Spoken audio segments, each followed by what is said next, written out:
Hello, Divine Sunshiners. Stay uplifted, stay motivated, stay ascended. Namaste, Namago.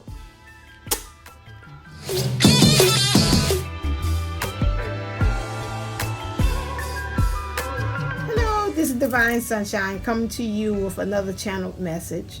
To be or not to communicate or not to communicate. Since I'm doing something more so on the survival guide thing, so I want to kind of give you a little things about some things that I've seen that kind of works with me. As far as when we're talking about the communication,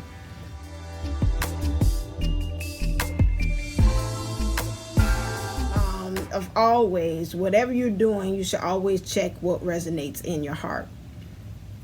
I remember Kay Moon had stated not too long ago on one of her things about communication, and that, you know, if you feel like you should communicate with your other person, that is always the big question of almost like the chicken and the egg thing. Should you or should you not communicate with? My thing is this: I do not hold back when I feel like the need that I need to talk to the twin, whether it's in 5D or 3D. If we keep saying that the twin is the other mirror of ourselves, and we have felt sometimes that we needed or wanted to talk to the divine masculine, and he or she has not given, look at that, has not given, let's turn you around like this way. Okay.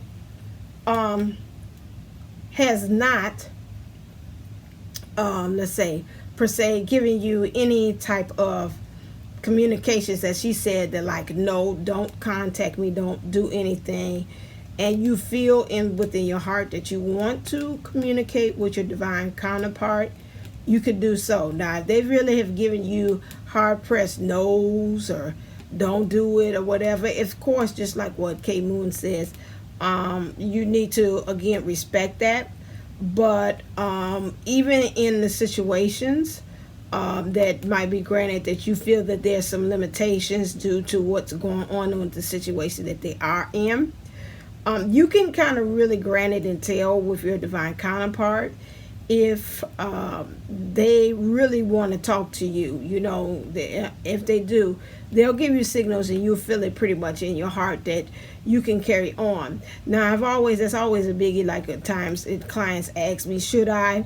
And sometimes when I'm in agreement with K Moon, I tell them to go on. And then sometimes when they do that, you're like, oh God, it didn't come. Well, not too many times. Yeah, they did it, and they don't get the response that they thought they should have. Like the grand opening of the arms, let's go on a date, like, where have you been? You know, let's start.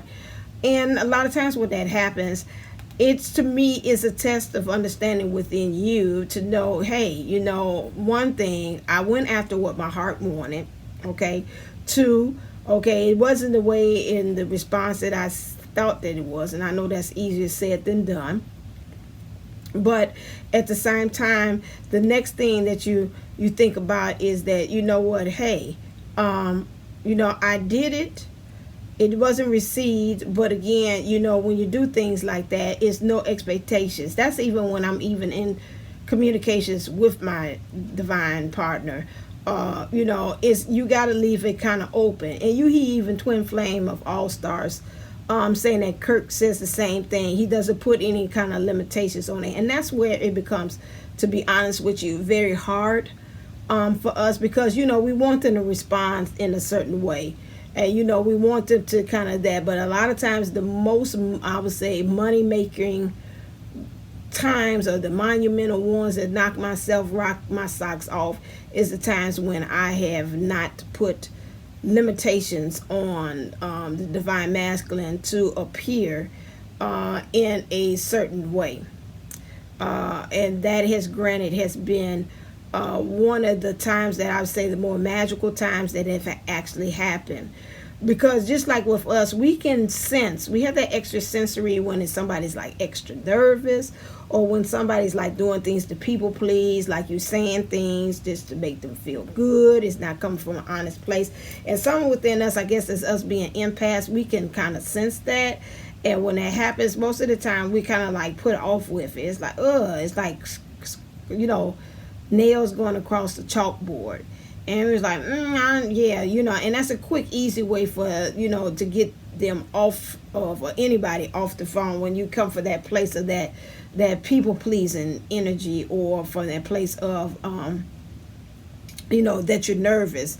It does something. It does something to both. And so, most of the time I've found here lately, the more comfortable that I am in talking with myself and more forgiving, the more easy the conversations goes with the divine counterpart. When I'm not at ease with myself, it shows in the conversation that I have with them.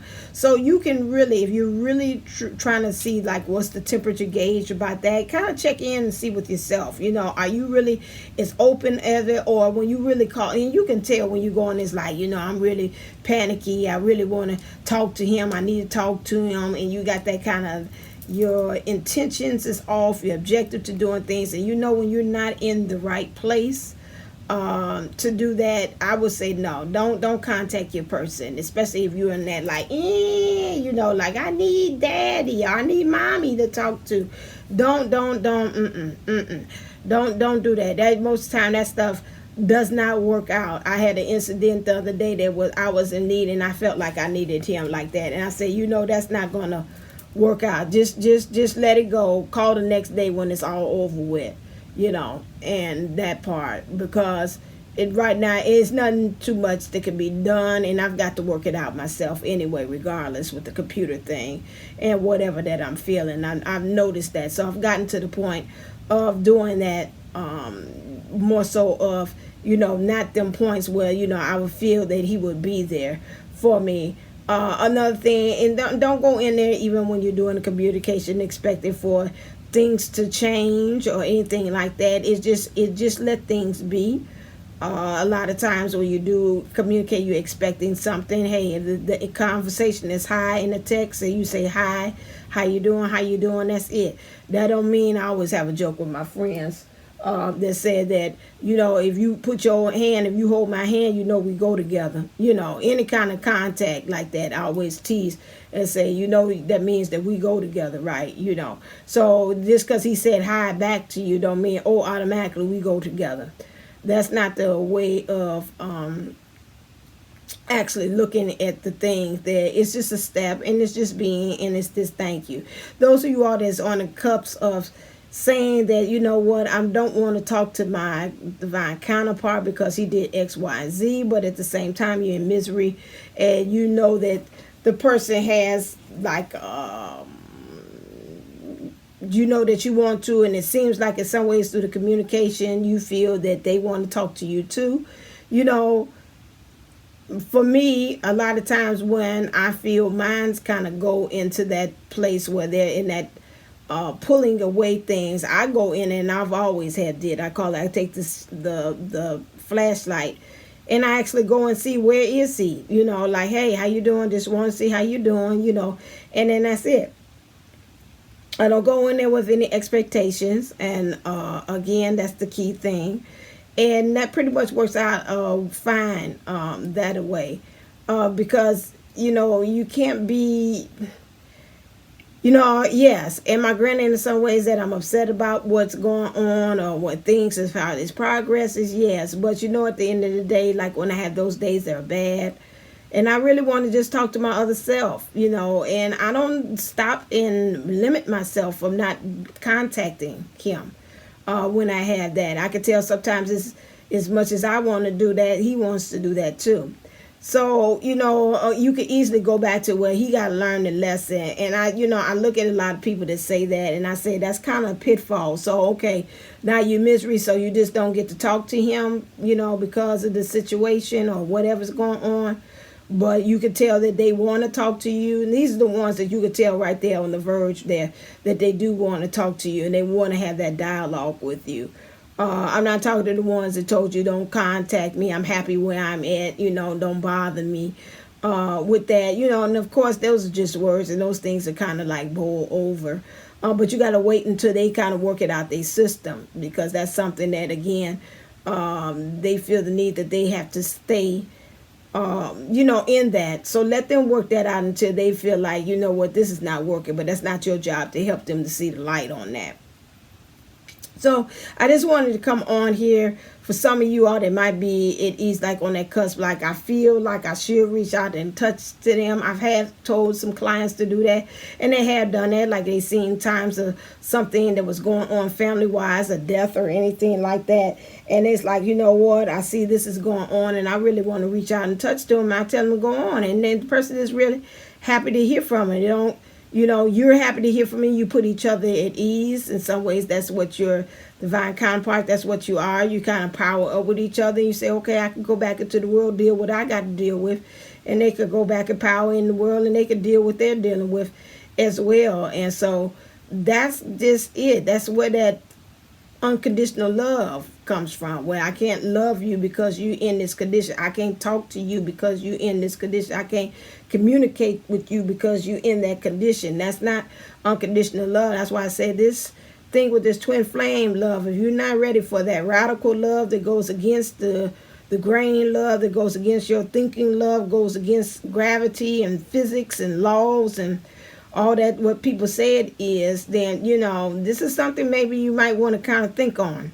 I won't say think twice on how you might want to do that, because it is what it is on that part. And some things, you have to say, hey, if I was in a situation for myself, do I desert my own self? But no, granted less. Now I can hear somebody talk about, well, I'm not going to be no abusive. No, I'm not talking about people who are in abusive relationships or the communication, and he didn't talked about you and cursed you out and all that stuff. I'm not talking about those kind of situations there. I'm talking about the people that, like, again, you can feel somewhere you're on the verge of, you left things, he left it at the ball in your court, and you're like, okay, I'm going to leave the ball in my court, and I'm just going to leave it there. I'm looking at it, and he looking at it, and I'm like, well, I ain't picking it up, you going to pick it up, or, because it was your fault that the ball fell down in the first place. Okay, so if we're at that point like that, then I'm talking to those people like that, okay,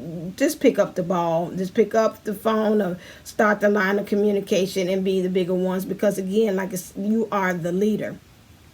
And by you being the leader, that means that you are the one that they're looking for, like, what do I do next, boss? What's the next move I'm supposed to do? And sometimes you have to do that. So a lot of times, even the DM does that. He goes into the thing and he shows me, okay, you're not calling, I call you. Okay. All right. And he's always been the one that broke. Even when I be mad at him, he's always been the one that has broken it. And then I've had to learn how to do, okay, well, it's my turn. Let me learn how to show him that. Okay, what's happening? I haven't heard from you. What's going on? And so I pick up the ball. I could be saying, well, you ain't as busy. You talk about you busy. Heck, I'm busy too. That could be excuse, then I ain't picking up no phone because we both busy. So I'm always going to stop and make sure that you all right. What's wrong with you? We could go back and forth with that. Or I could simply just be happy by hearing them saying hello.